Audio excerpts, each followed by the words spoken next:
Well, you had private lessons only at the beginning because from day one you were trained to be independent.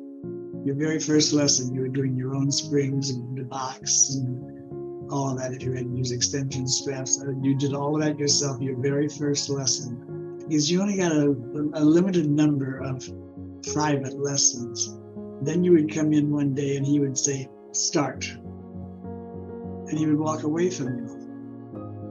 Now, generally you started on the reformers where you had all of the reformer exercises on this board that was on a dolly. So he could slide it over in front of your reformer. So he would say start, and he would move this thing over. Okay, so you do this, you do this. Oh, I don't do that. Ooh, I've never seen that.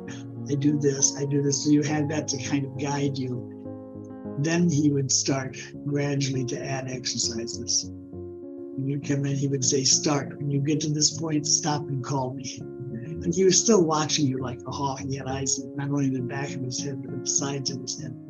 So you get to that point, you stop, he would come over, he would teach you another exercise.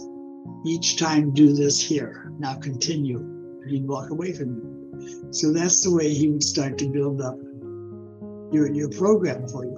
But he gave you a foundation. It was very structured so that you built a foundation. Until you had that foundation, you did not get a new exercise.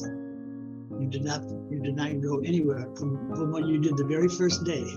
Your very first lesson is what you did until you had basically mastered that. Then he would start to give you more and build on it. It's about taking charge of your own body, knowing what you're doing, knowing why you're doing it, knowing how you're doing it, being able, you don't have to depend on somebody else to tell you what to do, to count for you, to change your springs. I mean, just the knowledge that you can do all of this on your own and the independence to do it and do it well, to be able to correct yourself. And that was Joe's goal with everybody. He wanted you independent in the studio so you could be independent out of the studio.